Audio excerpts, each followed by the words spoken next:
tabrakan beruntun. 6 kendaraan di jalur Pantura, tepatnya di sebelah timur traffic light Blandong Comal, Kabupaten Pemalang. Akibatnya 3 orang terluka.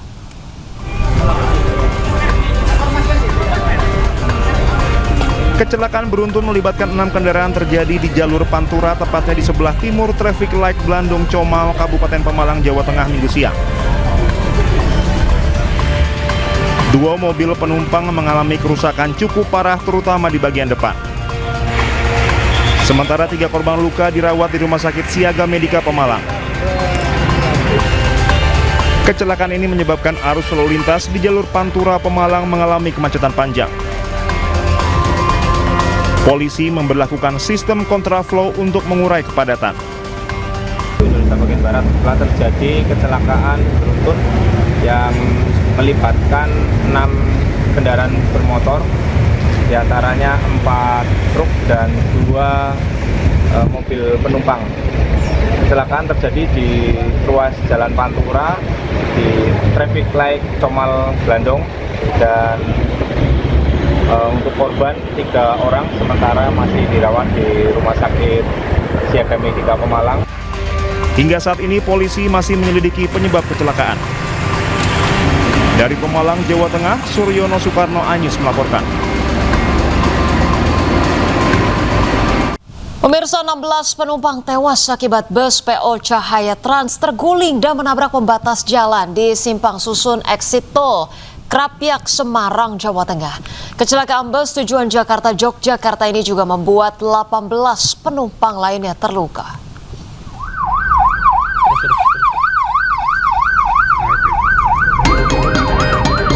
Bus penumpang tujuan Jakarta-Yogyakarta kecelakaan di Simpang Susun Exit Tol Krapyak, Semarang, Jawa Tengah, Senin dini hari. Bus dengan 34 penumpang tersebut menabrak pembatas jalan, diduga dalam kecepatan tinggi. Dari hasil penyelidikan sementara, bus melaju dengan kecepatan tinggi sebelum terguling hingga bagian atas kabin ringsek. Bus tersebut dari arah Jakarta dengan tujuan Yogyakarta, sampainya di tikungan Simpang Susun tersebut dengan kecepatan cukup tinggi, maka bus tersebut menabrak pembatas jalan sehingga mengakibatkan bus tersebut terbalik. Proses evakuasi korban berjalan lebih dari 3 jam akibat banyaknya penumpang yang terjepit. Kini korban meninggal dibawa ke Rumah Sakit Karyadi Semarang, sementara korban luka dibawa ke 3 rumah sakit lainnya. Dari Semarang, Jawa Tengah, Wisnu Wardana, iNews melaporkan. Pemirsa, pasca kecelakaan bus PO Cahaya Trans yang menewaskan 16 penumpang, polisi masih melakukan visum terhadap jasad korban. Ya, pemirsa, 15 korban tewas saat ini sedang berada di kamar jenazah RSUD Dr. Karyadi Semarang, dan 1 korban tewas, pemirsa, diketahui berada di RSUD Tugu Semarang. Polisi masih melakukan identifikasi terhadap para korban tewas. Supir bus hingga saat ini masih diperiksa oleh para polisi untuk mengetahui penyebab pasti dari kecelakaan.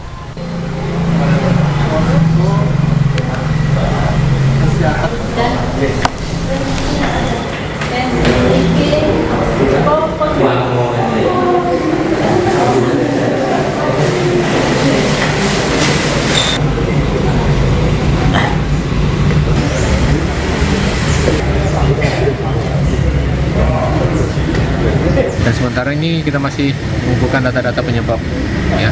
Jadi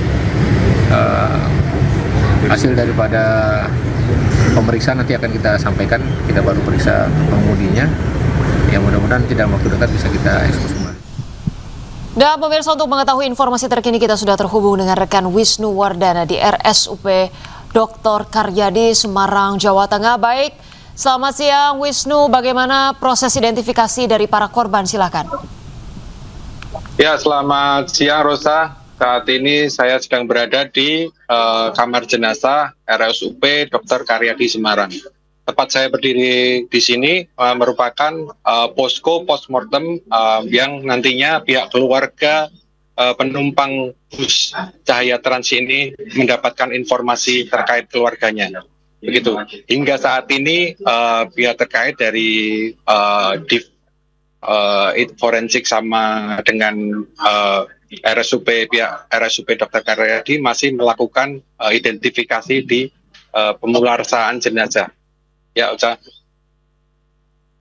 Anda sampaikan berarti total tadi secara keseluruhan berapa yang kemudian akhirnya meninggal dunia dan berapa yang kemudian masih kemudian dapat diselamatkan dan masih mengalami proses rawat jalan hingga saat ini?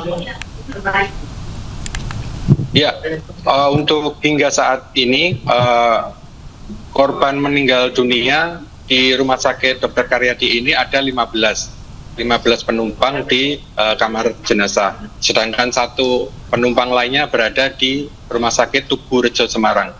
Sementara untuk korban luka-luka masih dirawat masing-masing di Rumah Sakit Tugu Rejo, di Rumah Sakit Columbia, dan juga satu penumpang lainnya berada di Rumah Sakit Elizabeth Semarang. Baik. Sedangkan untuk sopir diperiksa di Satlantas Polrestabes Semarang, begitu.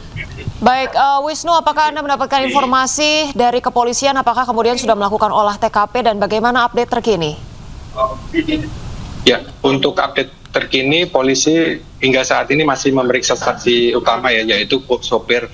Tadi sempat juga Kapolda Jawa Tengah, Irjen Ribut, mendatangi posko postmortem ini, menyampaikan bahwa dalam penyelidikan sementara sopir yang menyebabkan kecelakaan ini merupakan sopir cadangan dari bus Cahaya Trans maksud saya tersebut.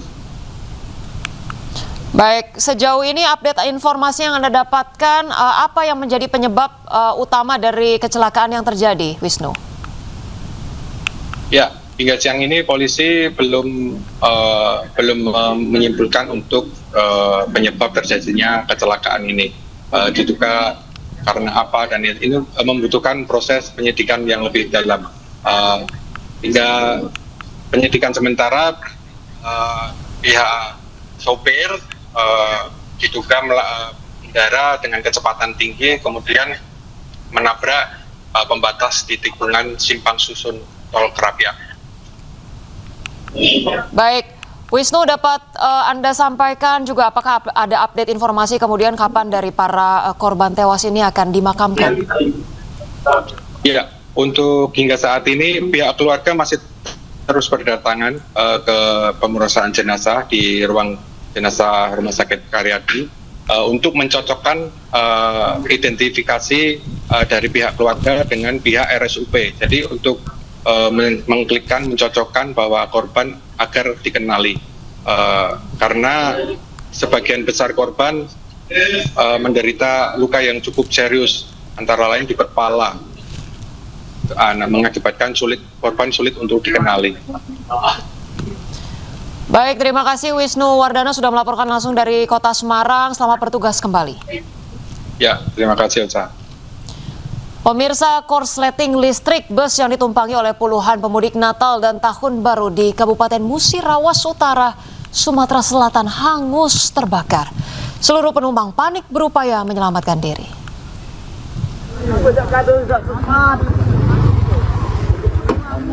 Satu unit bus akap Medan Jaya terbakar dan diduga alami korsleting listrik di Kabupaten Muratara, Sumatera Selatan. Damkar atau Pemkap. Api melalap bus dari Jakarta dengan tujuan Kota Medan, Sumatera Utara. 44 orang penumpang berhasil keluar dan selamat. Api berhasil dipadamkan setelah dibantu warga, water cannon Polres Muratara dan petugas damkar setempat. Sehingga dalam kejadian tersebut tidak ada korban jiwa. Diperkirakan atau diduga bahwa kendaraan tersebut akibat korsleting kelistrikan kendaraan tersebut. Selanjutnya penumpang bus dipindah alihkan ke bus lainnya untuk menuju ke Medan. Dari Muratara, Sumatera Selatan, Sudirman Ainus melaporkan. Pemirsa, penumpang membludak di Pelabuhan Laurentius Maumere, Nusa Tenggara Timur.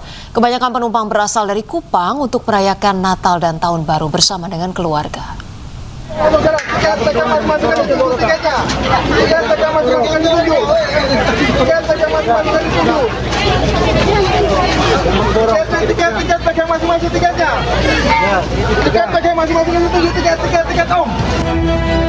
Kepadatan penumpang terjadi di Pelabuhan Laurentius Maumere, Nusa Tenggara Timur, jelang Hari Natal dan Tahun Baru. Ribuan penumpang rela antre dan berdesakan untuk keluar masuk kapal.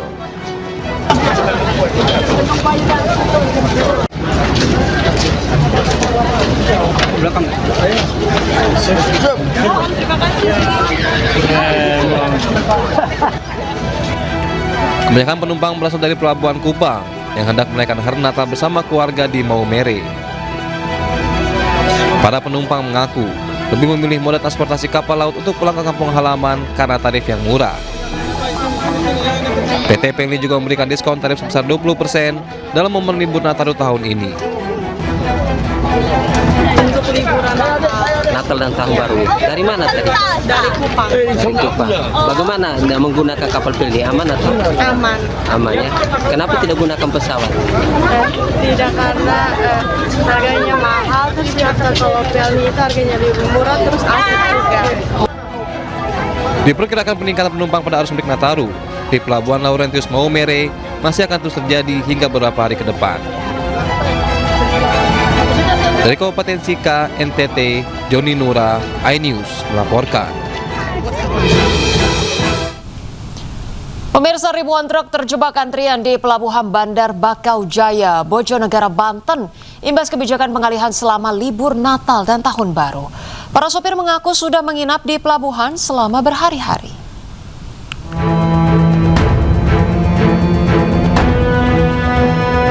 Ribuan truk ekspedisi terjebak antrian panjang di Pelabuhan Bandar Bakau Jaya, Bojonegara, Kabupaten Serang, Banten. Antrian terjadi imbas kebijakan pengalihan penyeberangan saat momen libur Natal dan Tahun Baru. Pelabuhan Bandar Bakau Jaya saat ini hanya mengoperasikan 6 unit kapal dengan kapasitas angkut maksimal 70 truk untuk menyeberang dari Pulau Jawa ke Pulau Sumatera. Para sopir mengaku sudah berhari-hari menginap di pelabuhan. Usaha 2 malam, Pak. 2 malam? 2 malam. Berarti 2 malam 1 hari, 2 malam. Ini Bapak mau kemana, dari mana mau kemana? Saya dari Surabaya mau ke Bengkulu. Bawa apa nih? Bawa imbusan buat ke Sumatera yang kena banjir katanya. Oh. Pak, ini Bapak tahu nggak ini kenapa nih sampai tersendat berhari-hari? Tersendat katanya yang dari sana dibuang ke sini semua. Kalau di sini kapalnya terbatas, jadinya ngantri. Para sopir berharap ada kebijakan penambahan kapal di Pelabuhan Bandar Bakau Jaya agar aktivitas penyeberangan kembali normal. Dari Cilegon, Banten, Iskandar Nasution, iNews melaporkan. Pemirsa, jelang libur Natal dan Tahun Baru 2026, PT KAI menghadirkan diskon tiket kereta sebesar 30%. Program ini berlaku mulai 22 Desember 2025 hingga 10 Januari 2026. Dalam program tersebut, KAI menyiapkan lebih dari 1.500.000 tempat duduk untuk kereta ekonomi komersial. Hingga 21 Desember 2025, tiket yang telah terjual mencapai 808.000 lebih, atau sekitar 54% dari total kuota. Angka penjualan terus mengalami kenaikan seiring mendekatnya puncak arus mudik dan libur Nataru. Untuk kereta api jarak jauh, penjualan telah mencapai lebih dari 2 juta tiket atau 20,37% dari total kapasitas. Sementara itu kereta api lokal baru terjual sekitar 32%.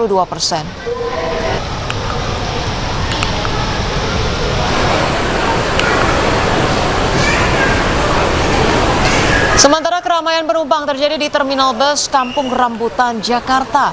Lonjakan penumpang terjadi sejak beberapa hari terakhir bersamaan dengan momen libur Natal dan Tahun Baru. Tujuan favorit penumpang ke wilayah Jawa Barat, Jawa Tengah, Sumatera Barat, dan Sumatera Selatan.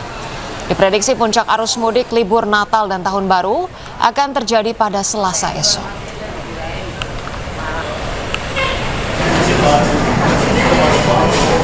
Kepadatan ribuan penumpang juga terjadi di stasiun kereta api Kota Bandung, Jawa Barat pada Senin pagi. Para penumpang ini akan melakukan perjalanan ke sejumlah wilayah seperti Yogyakarta, Solo, Malang, hingga Surabaya. Data Humas Daop 2 Bandung, sebanyak 180.000 tiket sudah terjual. Sejumlah penumpang mengaku telah memesan tiket jauh-jauh hari sebelum hari keberangkatan karena takut kehabisan.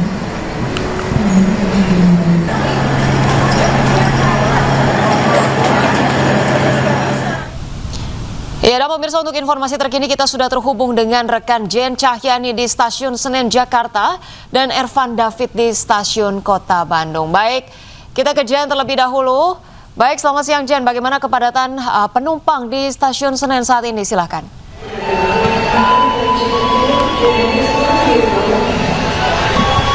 Ya, baik Ocha dan juga pemirsa, kalau untuk kepadatan di Stasiun Pasar Senen saat ini memang meskipun belum terlalu padat seperti pada saat tahun-tahun sebelumnya mendekati hari Natal, namun untuk hari ini sudah semakin ramai penumpang yang melakukan keberangkatan dari Stasiun Pasar Senen. Kalau dari Daop 1 Jakarta sendiri memang disediakan 900.000 tiket yang dijual untuk keberangkatan dari Stasiun Pasar Senen, Stasiun Gambir, dan beberapa stasiun lainnya di Daop 1 Jakarta. Dan yang sudah terjual selama periode Natal dan Tahun Baru, yakni dari 18 Desember 2025 sampai 4 Januari 2026, ini sudah ada 565.000 tiket dari total kapasitas tempat duduk yang disediakan. Kemudian Ocha dan juga pemirsa, untuk total semuanya, untuk periode Natal 2025 dan Tahun Baru 2026, ini ada 1.732 perjalanan kereta api, dan dari PT KAI Daop 1 Jakarta juga sudah menyediakan kereta api tambahan. Jadi total ada 84 kereta api dengan 68 kereta api reguler dan juga 16 kereta api tambahan. Kemudian Ocha dan juga pemirsa, untuk tujuan-tujuan favorit ini masih didominasi di Kota Jogja, kemudian Semarang, Surabaya, Bandung, dan Purwokerto. Kemudian untuk tanggal favorit, kalau kita lihat dari okupansi tiket yang sudah terjual, ini ada di tanggal 24 Desember 2025 dengan okupansi 93%. Itu artinya dari tiket yang tersisa untuk tanggal-tanggal mendekati Natal atau hari Natal tanggal 25 Desember ini hanya tersisa sedikit saja. Meskipun demikian, dari PT KAI Daop 1 Jakarta juga sudah menyediakan diskon tarif atau potongan harga tiket hingga 30%. Ini tentu saja disambut antusias ya oleh masyarakat yang akan melakukan perjalanan menggunakan moda transportasi kereta api. Dan untuk diskon tiketnya ini periodenya dari tanggal 22 Desember 2025 sampai 10 Januari 2026. Dan tadi kalau kami sempat menanyakan juga kepada calon penumpang yang berada di Stasiun Pasar Senen ini, mereka mengaku memang sangat antusias dan mendapatkan tiket atau slot tiket untuk keberangkatan dari Stasiun Pasar Senen maupun untuk kembali ke Jakarta pada nanti di arus balik periode libur panjang Natal dan Tahun Baru kali ini. Dan nanti juga kalau puncak arus mudik ini diperkirakan terjadi pada tanggal 24, nantinya puncak arus baliknya diperkirakan pada awal Januari 2026 bagi masyarakat yang melakukan perjalanan dari berbagai kota di Pulau Jawa menuju ke Jakarta, khususnya di Stasiun Pasar Senen, Stasiun Gambir, dan beberapa stasiun lainnya di KAI Daop 1 atau daerah operasional 1 di Jakarta ini. Sementara itu, Ocha. Baik, terima kasih Jen. Baik, berikutnya kita ke Ervan David. Ervan, kapan perkiraan puncak arus mudik Nataru di Stasiun Kota Bandung? Silakan dengan laporan Anda. Ya, selamat siang Ocha dan juga pemirsa. Menjelang memasuki libur panjang Natal dan Tahun Baru, Stasiun Bandung terus dipadati penumpang yang hendak pulang ke kampung halaman. Dan khusus di Stasiun Bandung ini, pihak Daop 2 Bandung menyediakan 29 armada lokomotif, diantaranya 25 kereta reguler dan 4 kereta tambahan. Dan sementara dari data KAI Daob 2 Bandung juga perharinya rata-rata ada 15.962 penumpang melakukan perjalanan di wilayah Daob 2 Bandung menuju ke arah Jawa Tengah dan Jawa Timur. Dan khusus untuk di stasiun Bandung ini, dari pagi tadi hingga siang ini memberangkatkan 5.926 penumpang. Dan sementara untuk total tiket yang disediakan di Daob 2 Bandung ini ada 247 atau sudah terjual 206.711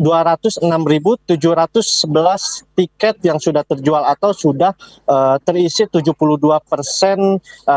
okupansi tiket yang disediakan. Dan angka tersebut akan terus bertambah seiring mendekati momen libur tahun baru 2026 mendatang. Dan diprediksi puncak arus Natal dan tahun baru ini akan terus terjadi pada hingga tanggal 28 Desember 2025 mendatang. Dan bagi para calon penumpang dihimbau agar menjaga barang bawaannya saat melakukan mudik agar terhindar dari hal-hal yang tidak diinginkan saat melakukan perjalanan pulang ke kampung halaman. Demikian, Ocha.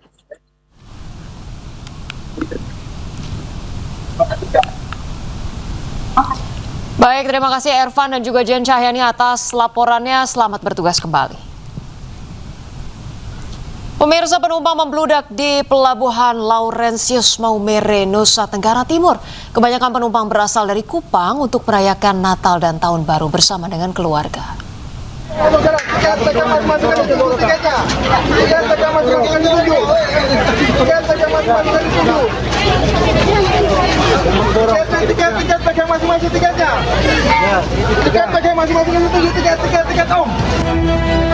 Kepadatan penumpang terjadi di Pelabuhan Laurentius Maumere, Nusa Tenggara Timur jelang Hari Natal dan Tahun Baru. Ribuan penumpang rela antre dan berdesakan untuk keluar masuk kapal.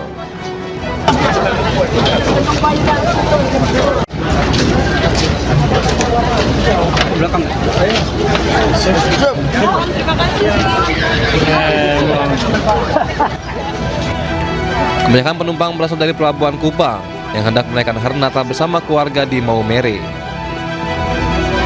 Para penumpang mengaku lebih memilih moda transportasi kapal laut untuk pulang ke kampung halaman karena tarif yang murah.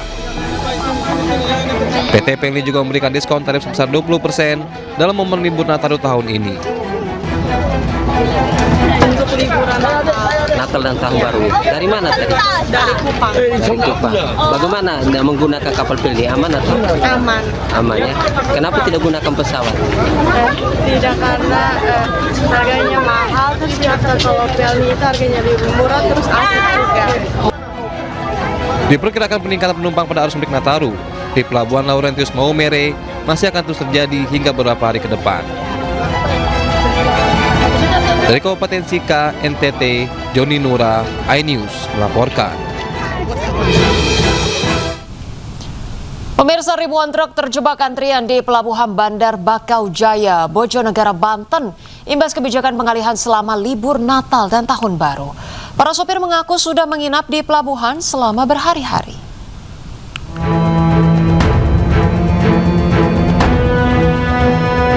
Ribuan truk ekspedisi terjebak antrian panjang di Pelabuhan Bandar Bakau Jaya, Bojonegara, Kabupaten Serang, Banten. Antrian terjadi imbas kebijakan pengalihan penyeberangan saat momen libur Natal dan Tahun Baru. Pelabuhan Bandar Bakau Jaya saat ini hanya mengoperasikan 6 unit kapal dengan kapasitas angkut maksimal 70 truk untuk menyeberang dari Pulau Jawa ke Pulau Sumatera. Para sopir mengaku sudah berhari-hari menginap di pelabuhan. Usaha 2 malam, Pak. 2 malam? 2 malam. Berarti 2 malam, 1 hari, 2 malam. Ini Bapak mau kemana, dari mana mau kemana? Saya dari Surabaya mau ke Bengkulu. Bawa apa nih? Bawa imbusan buat ke Sumatera yang kena banjir katanya. Oh. Pak, ini Bapak tahu nggak ini kenapa ini sampai tersendat berhari-hari? Tersendat katanya yang dari sana dibuang ke sini semua. Kalau di sini kapalnya terbatas, jadinya ngantri. Para sopir berharap ada kebijakan penambahan kapal di Pelabuhan Bandar Bakau Jaya agar aktivitas penyeberangan kembali normal. Dari Cilegon, Banten, Iskandar Nasution, iNews melaporkan.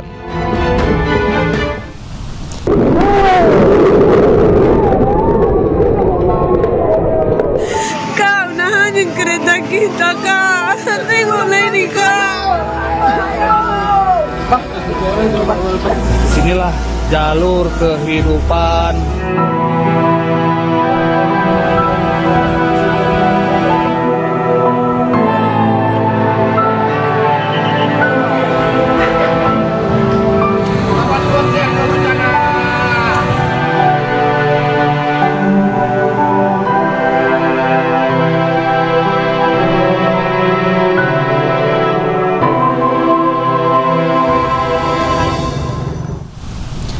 Pemirsa, Wakil Gubernur Aceh Fadullah nyaris tenggelam saat menembus wilayah terisolasi untuk mengantarkan bantuan kepada warga. Derasnya arus membuat rakit yang ditumpangi oleh Wagub Aceh terbalik.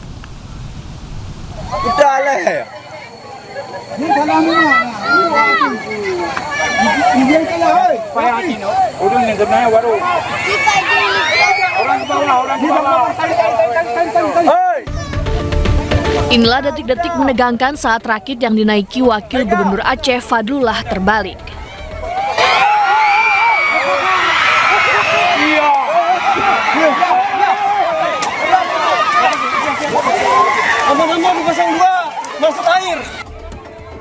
Derasnya air sungai membuat Wagub nyaris terbawa arus. Warga dan petugas di lokasi pun panik dan berusaha menyelamatkannya. Saat kejadian, Wagub bersama rombongan mencoba menembus kawasan Pame, Aceh Tengah, yang hingga kini masih terisolasi.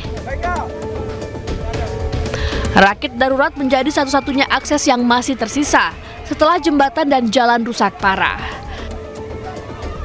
Dari Aceh, Jamal Pangwa, iNews melaporkan. Pemirsa, pasca banjir bandang dan longsor, aliran listrik masih padam di sejumlah wilayah di Kabupaten Gayo Lues, Aceh. Saat malam tiba, gelap menyelimuti jalan utama hingga permukiman warga.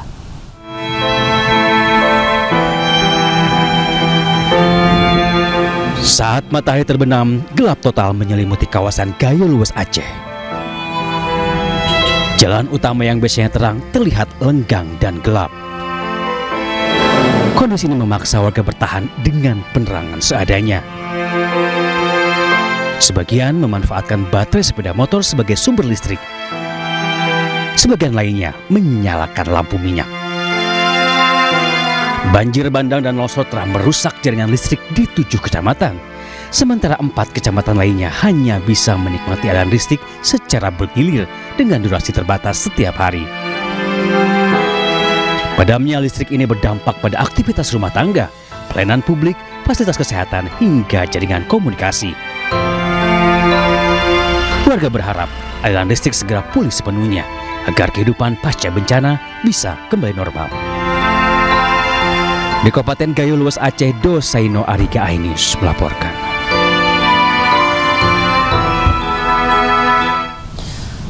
Pemirsa, air banjir Aceh Tamiang mendadak jadi sorotan publik setelah muncul dugaan adanya solar di permukaan banjir.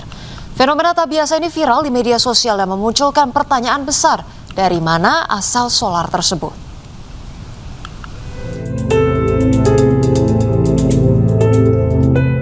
Di tengah kepungan banjir yang merendam wilayah Aceh Tamiang, sebuah fenomena tiba-tiba viral dan mencuri perhatian. Bukan air keruh kecoklatan, warga justru mendapati kandungan minyak yang mengapung di atas permukaan air. Dengan menggunakan peralatan sederhana, warga mencoba memisahkan cairan yang mereka yakini sebagai bahan bakar jenis solar. Meski mengundang rasa penasaran warganet, asal-usul minyak yang diduga solar tersebut masih menjadi misteri.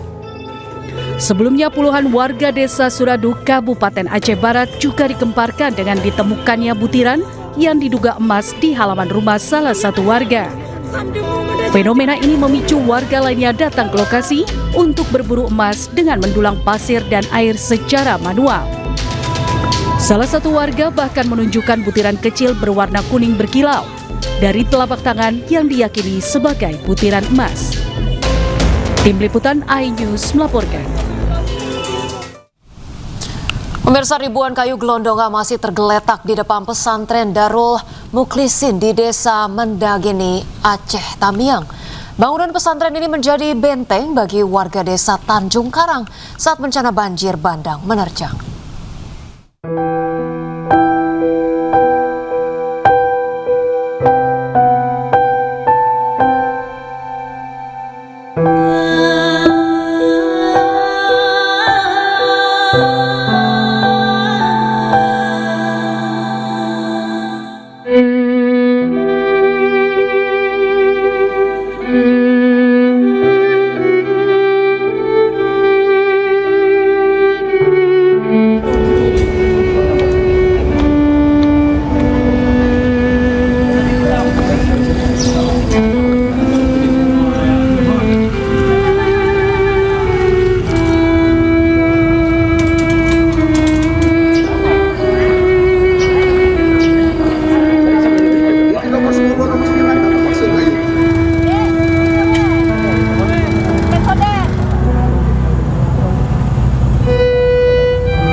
Pemirsa, sejumlah nelayan tak bisa melaut akibat terhalang kayu gelondongan yang terbawa banjir bandang di Padang, Sumatera Barat.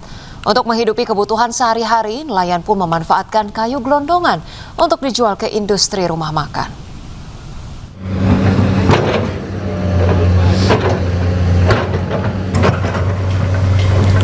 Pasca banjir bandang, petugas mulai mengumpulkan kayu gelondongan yang memenuhi pantai Parupuk, Tabing, Padang.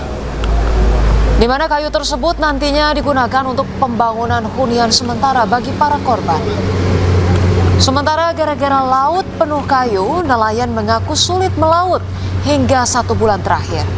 Sebagai pengganti mata pencaharian sementara, para nelayan pun memanfaatkan kayu gelondongan tersebut untuk dijual sebagai kayu bakar kepada industri rumah makan. Iya, pandai-pandai nelayan aja kena dampak ini banyak kayu kan, nah diolah, dipotong, ada yang beli untuk kayu bakar kan. Nah, dengan penjualan kayu inilah kami hidup sehari-hari. Pemirsa, saat meninjau lokasi bencana, Presiden Prabowo menyempatkan berbincang dengan para pengungsi. Bukan hanya mendengarkan keluh kesah, tetapi juga memberikan semangat dan harapan bagi warga terdampak bencana. Presiden Prabowo Subianto tidak hanya mengecek kondisi bencana, Presiden juga mendengarkan curhatan para pengungsi. Mohon ya Pak, ya segera perbaiki keluarga. Kebetulan saya sendiri, saya bisa menyelamatkan diri Pak. Tapi kami bingung Pak, gimana?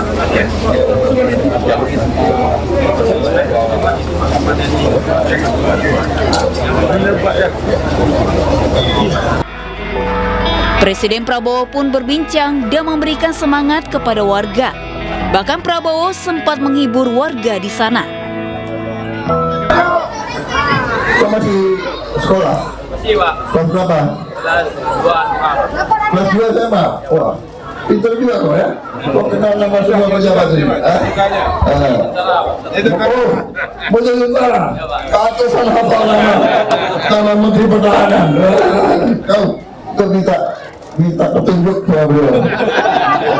Kau ngerti kan kasih petunjuk? Di depan pengungsi, Presiden Prabowo pastikan akan terus ada untuk masyarakat. Bantuan dari pemerintah pusat pun akan terus disalurkan. Pemirsa, di antara agenda peninjauan penanganan bencana di Kabupaten Agam, Sumatera Barat, suasana hangat terlihat ketika Sekretaris Kabinet Teddy Indra Wijaya duduk berbincang dengan para emak-emak pengungsi.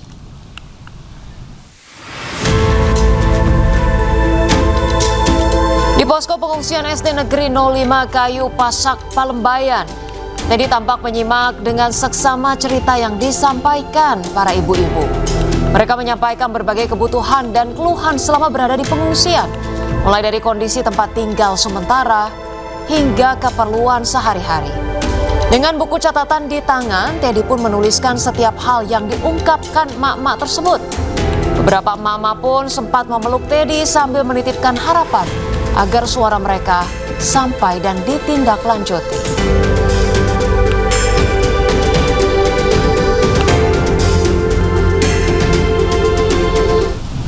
Sementara itu, pemirsa, Menteri Keuangan Purbaya Yudi Sadewa menegaskan bantuan untuk bencana bebas pajak.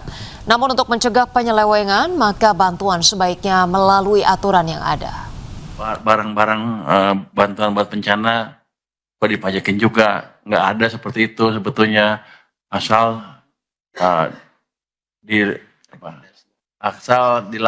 melalui prosedur tertentu. Dia tinggal lapor aja ke BNPB, kita langsung pas, gitu kira-kira. Karena nanti kalau Pemirsa, akibat terjangan angin puting beliung, kawasan wisata kuliner porak-poranda di pantai selatan Bangkalan, Jawa Timur. Sejumlah bangunan semi permanen termasuk sejumlah kafe dan cottage wisata roboh berserakan di tepi pantai.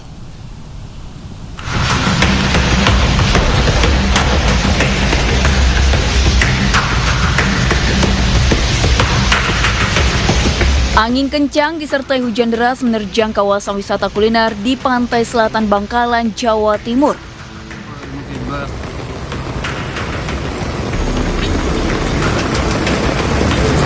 Para pekerja dan pemilik wisata pun hanya pasrah melihat kafe dan tempat penginapan mereka porak-poranda diamuk angin kencang. Akibat peristiwa ini, sejumlah bangunan semi permanen termasuk yang berada di dermaga Rindu roboh. Material bangunan kayu berserakan di tepi pantai. Pasca kejadian, warga berjibaku mengumpulkan material bangunan yang bisa diselamatkan. Tidak ada korban jiwa dalam peristiwa ini karena saat kejadian warga panik berlarian menyelamatkan diri. Ya, dengan cuaca dan angin yang begitu kencang, cuaca ekstrim, sehingga dengan angin yang kencang itu merobohkan sebagian besar pantai dermaga Rindu. Tapi nggak ada korban, Pak? Alhamdulillah tidak ada. Pihak BPBD mengimbau agar masyarakat lebih waspada menghadapi cuaca ekstrim hingga pergantian tahun nanti. Dari Bangkalan, Jawa Timur, Taufik Syahrawi, iNews melaporkan. Pemirsa, diguyur hujan deras, banjir lahar dingin Gunung Semeru kembali menerjang sejumlah jalur aliran lahar. Akibatnya seorang penambang pasir terjebak di tengah derasnya banjir setelah berusaha untuk menyelamatkan genset dan peralatan tambang. Oh, Pak. Banjir gede, ya Allah. Ya Allah. Ismail, warga Desa Bago, Kecamatan Pasirian, Lumajang ini terjebak derasnya aliran banjir lahar hujan Gunung Semeru. Ia terjebak setelah berusaha menyelamatkan genset dan peralatan tambang miliknya. Beruntung, Ismail berhasil dievakuasi oleh penambang lain ke seberang sungai. Ono api-api tadi opo iki, Bos? Duwe ilang wis.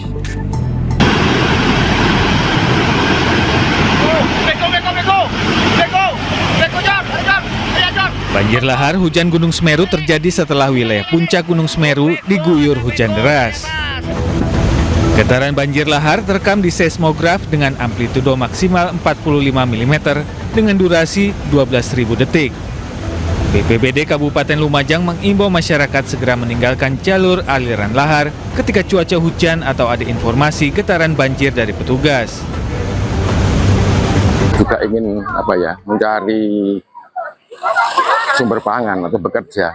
Jadi ketika ada peringatan dari kawan-kawan atas bahwa amplitudo maksimal itu sudah mencapai titik rawan, segera melakukan penyelamatan mandiri. Sementara itu hingga saat ini status Gunung Semeru masih berada di level 3 siaga. Berdasarkan rekomendasi PVMBG, masyarakat dilarang melakukan aktivitas apapun di radius 17 km di sepanjang jalur aliran lahar. Dari Lumajang, Jawa Timur, Yaya Nugroho, iNews melaporkan.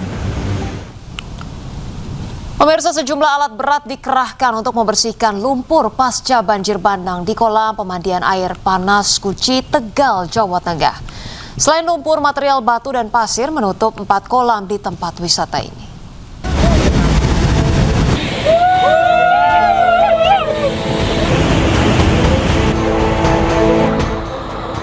Petugas gabungan mengerahkan alat berat untuk membersihkan material banjir bandang yang menerjang Taman Wisata Alam Pancuran 13 Guci, Kabupaten Tegal, Jawa Tengah. Pengelola wisata Guci terpaksa menutup sementara Pancuran 13 hingga batas waktu yang belum ditentukan. Sementara itu, Pancuran 5 yang berada di bawah Pancuran 13 perlu waktu 2 hari untuk pembersihan material batu dan pasir. Penanganan banjir bandang Sungai Gung yang melimpas ya ke Pancuran 13 dan Pancuran 5 dan di aluran Sungai Gung saat ini kondisi sudah normal. Sejak tadi malam sudah normal sebenarnya, cuma memang pasca akibat luapan banjir ini kita semuanya dari TNI Polri, dari masyarakat, dari PUW ya, dari PUW dan stakeholder pelaku usaha wisata Guci gotong royong untuk menangani pasca banjir. Yang pertama lumpur ya. Sebelumnya, bencana banjir bandang menerjang kawasan wisata Guci di Kabupaten Tegal, Jawa Tengah, Sabtu sore.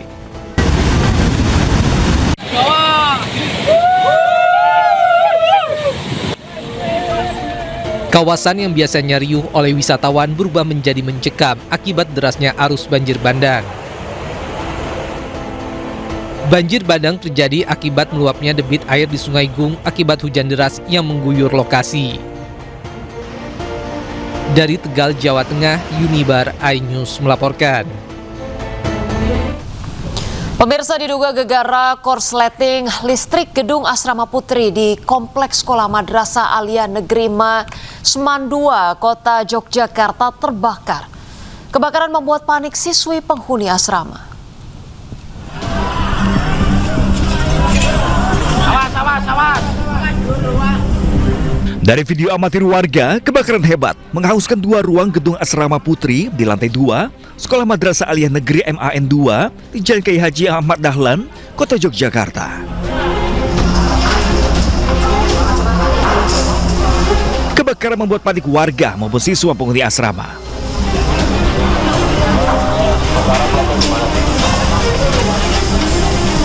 Diketahui gedung yang terbakar digunakan sebagai asrama putri dari para siswa sekolah. Beruntung seluruh siswa yang berada di lantai 2 tersebut berhasil menyelamatkan diri. Kebetulan memang ada beberapa siswa yang tidak pulang, kan kita sedang liburan ini ya. Memang ada beberapa siswa yang berasal dari Sumatera Utara, yang bikin juga dengan Ustazah Koding. Tetapi ketika kejadian, alhamdulillah anak-anak bisa terselamatkan karena di saat kejadian anak-anak itu kemudian bisa menyelamatkan diri dan kemudian lapor ke Satpam untuk didatangkan petugas. Tidak butuh waktu lama, api segera padam setelah 4 unit mobil pemadam kebakaran dikerahkan. Kebakaran diduga karena hubungan pendek arus listrik dan masih dalam penyidikan aparat kepolisian. Dari Yogyakarta, Gudanto Farhan, iNews melaporkan. Pemirsa, kesal tidak bisa membuang sampah, ratusan warga membongkar TPS yang ditutup di Duren Sawit, Jakarta Timur. Pembongkaran paksa diwarnai dengan adu mulut antara warga dan pihak yang mengklaim pemilik lahan.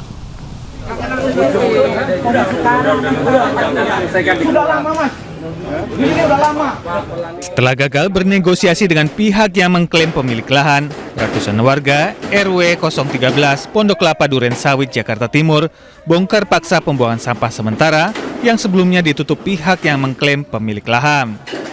Warga kesal dan merasa terganggu karena tidak bisa membuang sampah di TPS yang puluhan tahun telah mereka gunakan. Pemilik lahan mengklaim memiliki surat sah atas kepemilikan lahan seluas 400 meter persegi ini. Warga berharap agar lokasi tempat pembuangan sampah ini tidak ditutup agar bisa membuang sampah seperti biasa.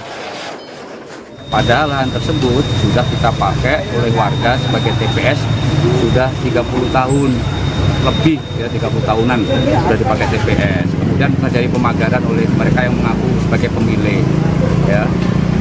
Jadi dan ini yang kedua kali dipagar lagi, sehingga pembuangan sampah oleh warga itu terganggu, ya. Jadi kotor, kemudian tidak bisa dibuang sebagaimana mestinya. Warga meminta TPS ini tetap berfungsi sembari proses hukum terkait sengketa kepemilikan lahan masih berjalan. Dari Jakarta, Rio Manik, iNews melaporkan. Pemirsa, rencana pemerintah membangun kampung haji di Arab Saudi tak main-main. Baru-baru ini pemerintah Indonesia telah membeli hotel dan lahan di Mekah yang berjarak 2,5 km dari Masjidil Haram. Rencana Indonesia membangun kampung haji di Mekah, Arab Saudi mulai direalisasikan setahap demi setahap. Saat melapor ke Presiden Prabowo kemarin, CEO BPI Danantara Rosan Roslani menyatakan Indonesia sudah melakukan perjanjian pemesanan hotel di daerah Taher dan membeli lahan seluas 5 hektar di depan hotel tersebut. Lokasi hotel dan lahan berjarak sekitar 2,5 km dari Masjidil Haram. Lahan nantinya dibangun 13 tower dan 1 mall untuk jemaah haji Indonesia. Nah, ini jarak 2 kilo, ini 2,5 kilo. Ini yang kita beli tanah dan hotelnya. Yang kita bidding adalah yang ini. Ini jaraknya kebetulan 2,5 kilo juga. Jadi yang kita bidding ini, yang kita sudah beli adalah yang ini. Di 2 tempat. Kenapa? Ya kita juga memikirkan arus lalu lintas dan logistiknya. Pembangunan kampung haji di Mekah, Arab Saudi untuk mempermudah jemaah haji Indonesia yang setiap tahun berjumlah lebih dari 200.000 orang. Penguasaan lahan hak milik oleh pihak di luar kerajaan Arab Saudi baru pertama kalinya dilakukan. Arab Saudi kini telah mengubah undang-undang khusus mengizinkan negara asing memiliki lahan di Tanah Suci. Indonesia harus bersaing dengan sejumlah negara lain dalam lelang pembelian lahan di Arab Saudi. Tim Liputan iNews melaporkan. Pemirsa, polisi berhasil menangkap satu lagi tersangka pembunuhan mahasiswi Universitas Muhammadiyah Malang. Tersangka ditangkap di Pamekasan, Madura setelah 4 hari buron.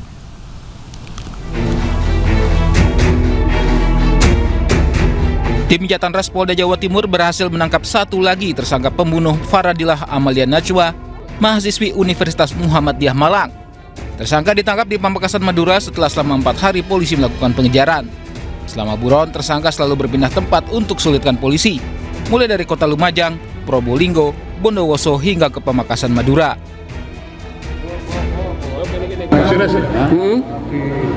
Tiris, kemudian kita kejar ke Lumajang, ke Pamekasan, tapi sampai di Pamekasan ada yang membawa kabur dari keluarganya.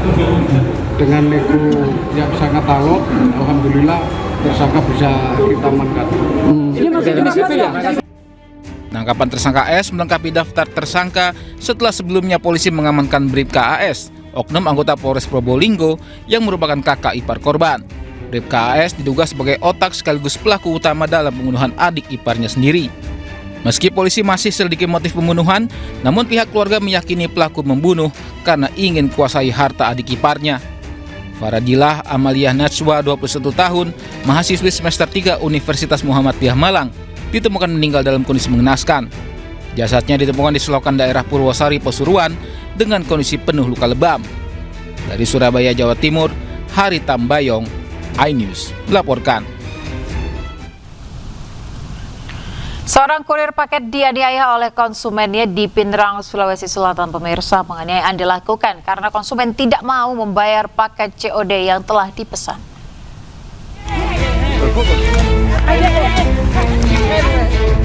Pria yang bersiap-siap melakukan penganiayaan ini adalah seorang konsumen yang tega menganiaya seorang kurir bernama Abdul Rauf, usia 30 tahun. Penganiayaan terjadi saat korban mengantarkan paket cash on delivery atau COD yang telah dipesan oleh pelaku di Jalan Sangae Utara, Kelurahan Matiro Ade, Kabupaten Pinrang, Sulawesi Selatan. Peristiwa terjadi saat pelaku dimintai uang pembayaran oleh korban, namun pelaku menolak dan hendak membuka paket terlebih dahulu. Karena paket COD yang dipesan merupakan paket non-cek, korban pun menolak permintaan pelaku dan menyarankan agar paket dikembalikan atau di-return. Pelaku tiba-tiba saja marah dan langsung menganiaya korban. Tidak terima dengan perbuatan pelaku, korban pun kini melaporkan kejadian tersebut ke Polres Pinrang. Antar paketnya, nah itu paket COD. Ya. Nah COD cek tidak harus dibuka dulu, maksudnya tidak non cek. Ya non cek dulu. Tapi ini yang pelaku mau nabuka, saya larang tuh. Saya bilang tidak, jadi maksud saya return saja, di return kalau tidak mau, jadi suruh return tadi marah-marah. Masuk ambil barang, terus itu setelah itu baru pemukulan. Apa tadi? Buka. Tapi ini masih ada bekasnya sedikit. Ini bekas cakarannya? Iya betul. Kalau parangnya enggak sampai mengancam ya? Iya, mengancam saja. Harga barang yang dibeli oleh pelaku sebesar Rp222.000. Pelaku sempat masuk rumah untuk ambil senjata tajam jenis parang, namun tidak sampai digunakan.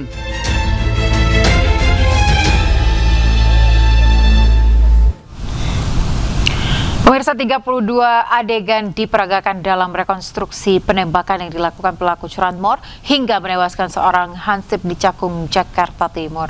Korban ditembak saat mencoba menggagalkan aksi pencurian sepeda motor.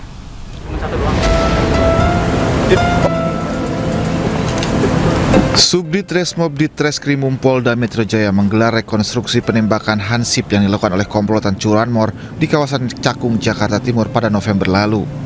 Rekonstruksi yang digelar di halaman Polda Metro Jaya ini diperagakan langsung oleh 2 tersangka dan juga saksi mahkota. Kegiatan ini merupakan rangkaian dari penyidikan yang kami lakukan untuk melengkapi berkas perkara, dan ada 32 adegan yang dilakukan oleh kedua pelaku dan juga saksi yang menjadi korban penyerangan para pelaku. Di mana adegan krusial terjadi pada adegan ke-9 saat korban menabrak pelaku, kemudian pelaku menembak hingga korban tewas. Saksi mahkota sekaligus kerabat korban menyebut rekonstruksi yang digelar Polda Metro Jaya sudah sesuai. Ia pun berharap tersangka dihukum secara adil. Ya, hukuman kalau bagi saya ya, hukuman yang setimpal lah ibarat kata dengan perbuatannya. Seorang linmas atau hansip tewas tertembak saat mencoba menggagalkan aksi pencurian sepeda motor di kawasan Cakung, Jakarta Timur. Korban sempat berduel dengan pelaku sebelum akhirnya tewas ditembak. Dari Jakarta, Rizky Falufi, iNews melaporkan. Seorang remaja babak belur dihajar warga karena mendapatkan mencuri cabai dan sepeda motor. Satu pelaku lain kabur.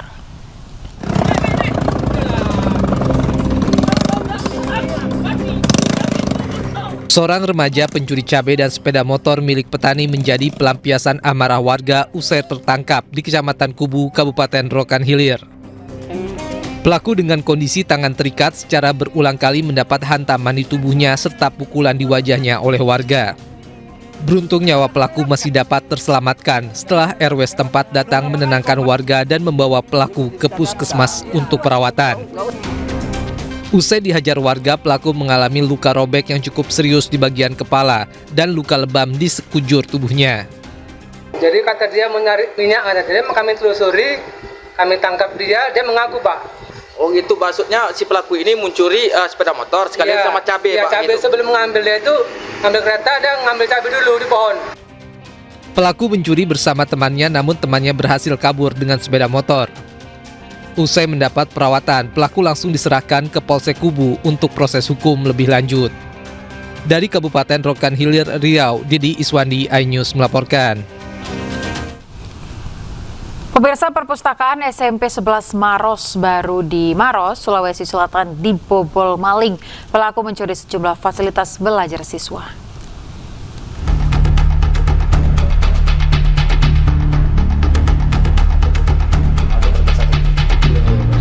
Aksi seorang pria masuk ke lingkungan sekolah dan membobol pintu terekam kamera pengawas.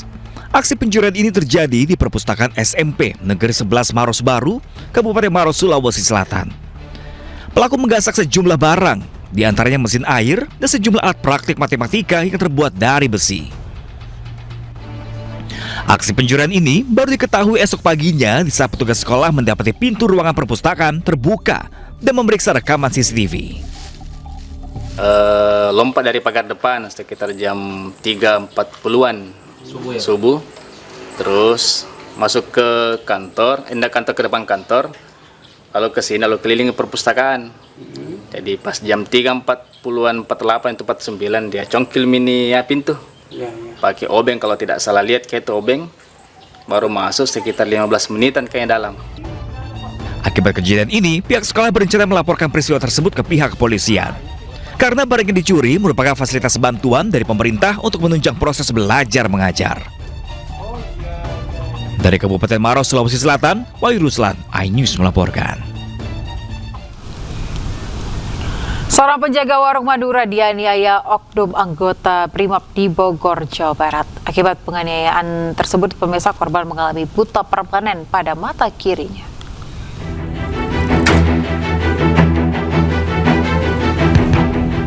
Seorang penjaga warung Madura di Kabupaten Bogor, Jawa Barat alami kebutaan permanen pada mata kiri setelah diduga dianiaya oknum anggota Brimob. Peristiwa tersebut terjadi di Kecamatan Gunung Putri, Kabupaten Bogor pada 19 Juli 2025 lalu. Kejadian bermula saat pelaku datang ke warung yang dijaga korban untuk membeli rokok dan berniat melakukan pembayaran secara non-tunai. Namun transaksi tidak dapat diproses karena sistem pembayaran dalam kondisi offline. Pelaku yang sempat pergi kemudian datang kembali bersama seorang temannya dan langsung menganiaya korban.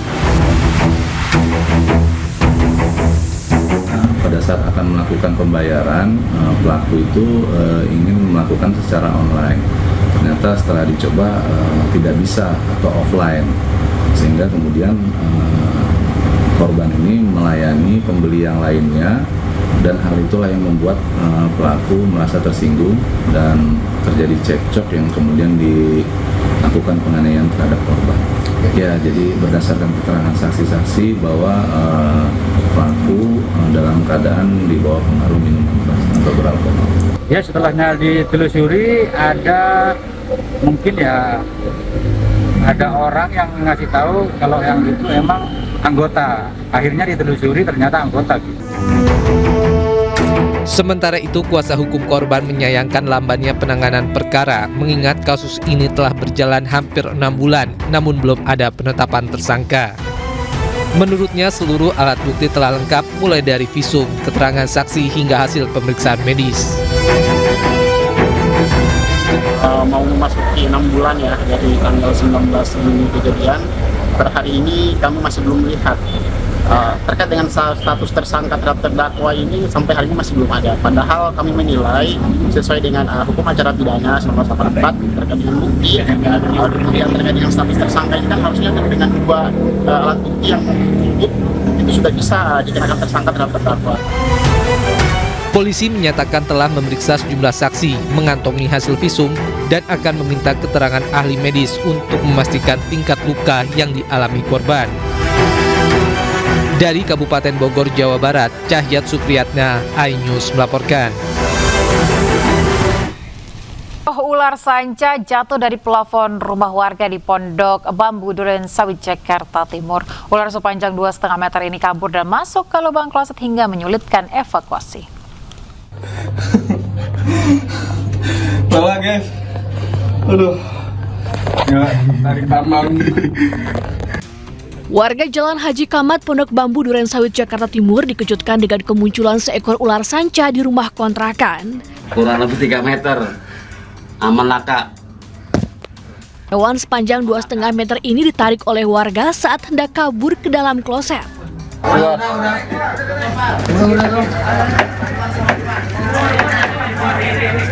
Ini mau keluar nih. Namun tak mudah bagi warga untuk menarik ular ini keluar. Warga pun meminta bantuan petugas Gul Karmat Sektor Duren Sawit, Jakarta Timur. Alhamdulillah.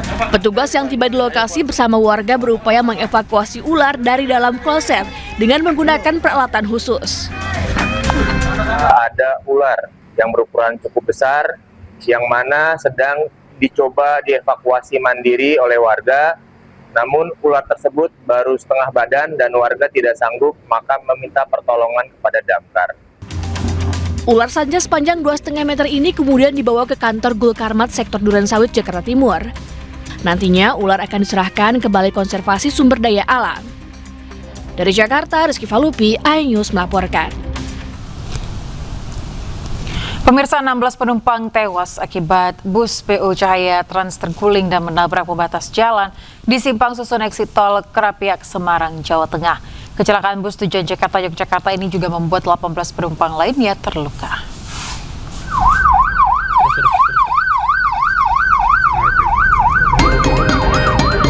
Bus penumpang tujuan Jakarta-Yogyakarta kecelakaan di Simpang Susun Exit Tol Krapiak, Semarang, Jawa Tengah, Senin dini hari. Bus dengan 34 penumpang tersebut menabrak pembatas jalan diduga dalam kecepatan tinggi.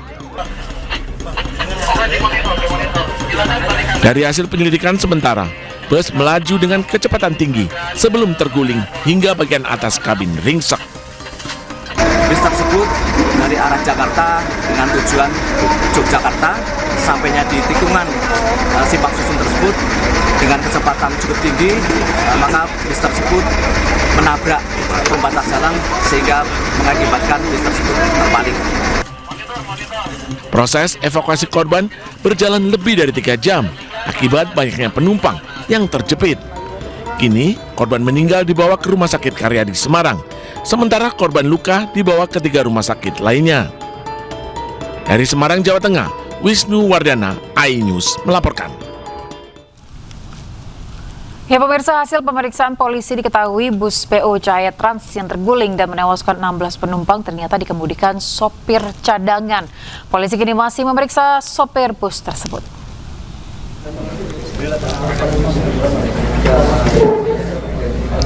Kapolda Jawa Tengah Irjen Pol Ribut Hariwibowo meninjau posko antemortem di RSUP Dr. Karyadi Semarang.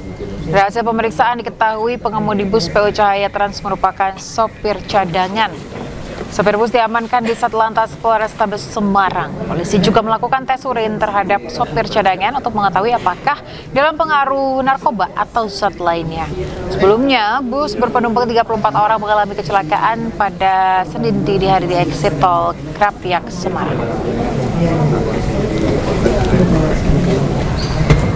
Ini menjadi keprihatinan kita setelah kita cek ternyata driver kendaraan bus tersebut adalah driver cadangan. Kemudian kita melakukan olah TKP, kita melakukan penyidikan untuk korban yang luka-luka sepenuhnya nanti ditanggung oleh pemerintah Provinsi Jawa Tengah. Kemudian yang meninggal kami juga sudah koordinasi dengan Pak Dokter untuk segera diidentifikasi. Kita beralih ke informasi lain, pemirsa. Ketua Takmir Masjid Jogokarian, Yogyakarta, Ustadz Muhammad Zazir meninggal dunia.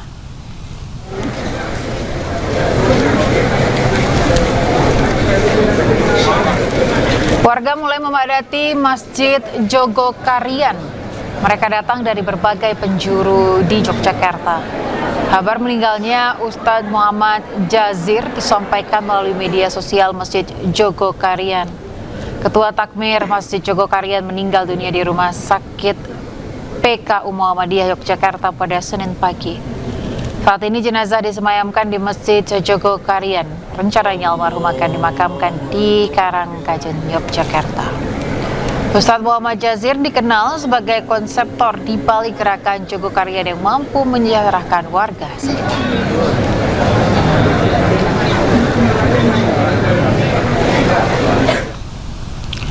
Pemirsa, salah satu pernyataan Ustadz Muhammad Zazir yang paling dikenal adalah fungsi masjid yang seharusnya bisa menyejahterakan warga di sekitarnya. Dan berikut pernyataan lengkapnya. masjid itu hanya untuk bangunan masjid, maka masjid tidak bisa menyelesaikan masalah kesejahteraan rakyat. Sekarang ini banyak kepala sekolah datang langsung ke masjid. Pak, ini ada warga Jogokarian yang sudah 6 bulan menunggak tidak bayar SPP, nagihnya ke masjid. Akan dibayar oleh masjid. Dan untuk mengetahui suasana terkini Masjid Jogokarian, pemirsa, sudah ada rekan kami Gali Wisma yang saat ini berada di Yogyakarta. Ya, selamat siang Gali, seperti apa situasi dan juga suasana di sana? Ya, terima kasih. Siang ini saya melaporkan langsung dari depan Masjid Jogokarian, di mana hari ini Masjid Jogokarian sedang berduka terkait dengan meninggalnya tokoh dari takmir Masjid Jogokarian, Ustadz Muhammad Jasir. Dan sekarang almarhum dari Ustadz Muhammad Jasir setelah tadi sekitar pukul 12 lebih dari 15 menit telah diberangkatkan ke makam Karangajen setelah sebelumnya disemayamkan di Masjid Jogokarian. Menurut informasi yang saya dapat, beliau memang beberapa hari lalu telah dilanda sakit, kemudian dirawat di rumah sakit PKU Muhammadiyah Yogyakarta. Kemudian tadi pagi beliau akhirnya dikabarkan meninggal dunia lewat dari aplikasi atau official Instagram Masjid Jogokarian mengabarkan tadi pagi sekitar pukul 5 Ustadz Muhammad Jasir meninggal dunia. Seperti itu. Baik, selanjutnya apa agenda terkait dengan pemakaman ini, Gali? Ya, untuk agenda yang resmi saya belum bisa menginformasikan. Namun yang jelas tadi banyak sekali ratusan bahkan ribuan warga turut menghormati beliau, mengantar beliau, mengantar hingga ke pemakaman dari Masjid Jogokarian. Kemudian iringan banyak sekali bagi warga masyarakat mengiringi beliau, jenazah beliau ke makam. Seperti itu. Baik, terkait dengan pembacaan doa, apakah dari organisasi lainnya akan datang atau tidak diadakan terkait dengan pembacaan doa, Gali? Ya, terkait pembacaan doa pun mungkin nanti setelah ini akan dilaksanakan di Masjid Jogokarian, mengingat beliau adalah sosok tokoh besar di Masjid Jogokarian ini, karena lewat beliau banyak sekali inspirasi-inspirasi terkait kegiatan masjid, utamanya adalah perekonomian masjid, di mana yang paling terlihat adalah beliau menyetuskan selalu berusaha untuk mengenolkan infak masjid untuk kegiatan-kegiatan sosial, maupun juga walaupun dengan masjid, di masjid juga ada sekitar atau didirikan penginapan untuk jamaah yang ingin belajar tentang Masjid Jogokarian di sini. Kemudian juga banyak sekali inspirasi-inspirasi beliau terkait kegiatan bukan hanya ibadah di masjid, tapi juga bagaimana menggerakkan sektor ekonomi masjid sehingga mampu mensejahterakan masyarakat di sekitar masjid. Beliau adalah salah satu tokoh dari Masjid Jogokarian ini. Baik, Gali, terima kasih atas laporan Anda. Selamat bertugas kembali. Kita ke informasi lain, pemirsa. Ratusan penumpang panik saat kapal motor Embun Pagi yang berlayar dari Pelabuhan Laurentus Sai Maumere menuju Pelabuhan Pulau Paulue, Nusa Tenggara Timur mengalami mati mesin. Para penumpang kapal selamat setelah dievakuasi kapal motor lainnya.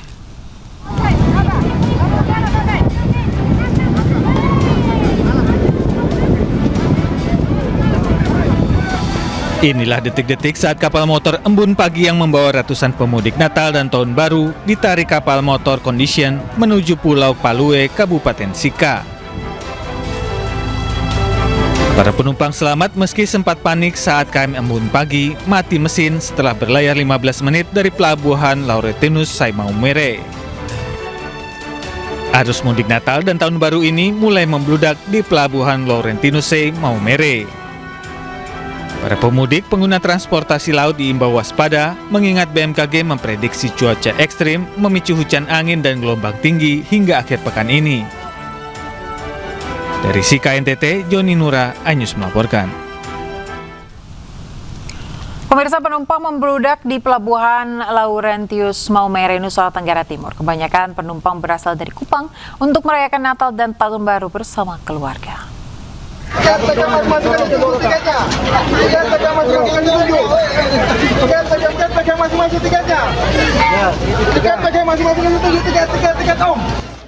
Ribuan penumpang memadati Pelabuhan Laurentius Maumere, Nusa Tenggara Timur jelang Hari Natal dan Tahun Baru. Para penumpang antre dan berdesakan untuk keluar masuk kapal. Sebagian besar penumpang berasal dari Pelabuhan Kupang yang hendak merayakan Hari Natal bersama keluarga di Maumere. Dengan diskon 20%, penumpang lebih memilih moda kapal laut untuk pulang ke kampung halaman. Sementara itu, libur Natal dan Tahun Baru wisatawan dari berbagai daerah memadati kawasan objek wisata Malioboro, Kota Yogyakarta. Para wisatawan menyerbu toko pakaian serta oleh-oleh jajanan. Saya sama keluarga, sama cucu, sama ini ya liburan ke sini gitu, nyoba ini. Sudah sejak hari apa Ibu di Jogja? Sudah 3 hari. Selain berbelanja oleh-oleh, di Malioboro wisatawan juga dapat menikmati alunan musik musisi jalanan dan berfoto mengenakan pakaian adat. Tim Liputan iNews melaporkan. Jelang libur Natal dan Tahun Baru, pemirsa, belasan awak bus angkutan Nataru diperiksa kesehatan dan menjalani tes urin. Dari hasil pemeriksaan, petugas mendapati seorang kernet bus usai mengonsumsi alkohol.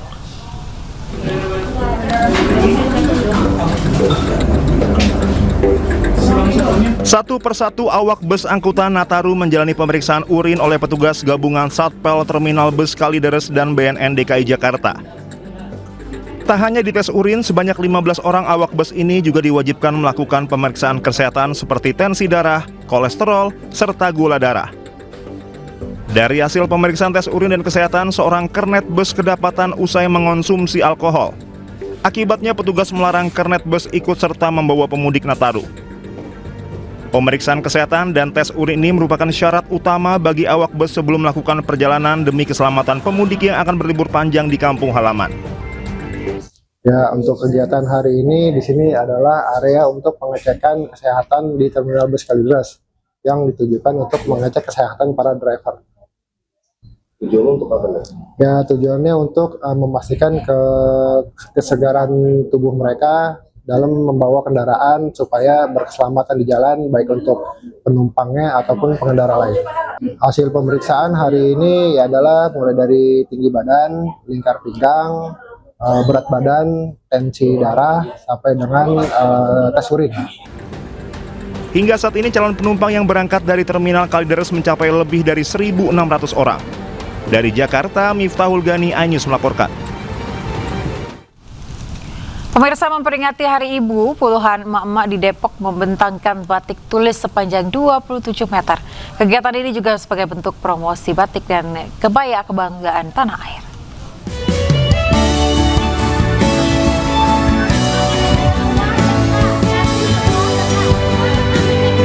Meski di usia yang tak muda lagi, puluhan emak-emak dari komunitas kebaya Depok ini berjalan sambil membentangkan batik tulis bergambar Presiden Indonesia. Mulai dari Presiden pertama Soekarno hingga Presiden Prabowo Subianto. Kegiatan bertajuk Bentang Batik Spektakuler ini digelar untuk memperingati Hari Ibu yang jatuh pada 22 Desember 2025. Selain itu, untuk mempromosikan budaya kebaya dan batik Indonesia. Cinta Kebaya Depok, kita mengusung bentang batik spektakuler hasil karya anak bangsa dari Mas Bayu, yaitu Sembung Batik dari Kulon Progo. Bentang batik spektakuler ini dirancang oleh anak bangsa dan dikerjakan secara kolaboratif oleh 18 pembatik lokal dari Kulon Progo dengan panjang 27 meter dengan kain batik tulis kualitas tinggi. Dari Depok, Jawa Barat, Yung Rizky, iNews melaporkan. Ya, di Hari Ibu, pemirsa, Menteri Keuangan Perbaya Yudi Sadewa bersama istri Ida Yulidina mengucapkan selamat Hari Ibu. Tak lupa Menkyu Perbaya selipkan pesan agar para ibu tak khawatir lantaran ekonomi Indonesia akan membaik. Ibu-ibu di seluruh Indonesia, selamat Hari Ibu. Semoga ibu-ibu di seluruh Indonesia kuat, sabar, dalam menjalankan tugas sehari-hari dan memberi kontribusi yang maksimum bagi Indonesia. Ibu-ibu nggak usah takut, ke depan ekonomi akan membaik terus. Semangat!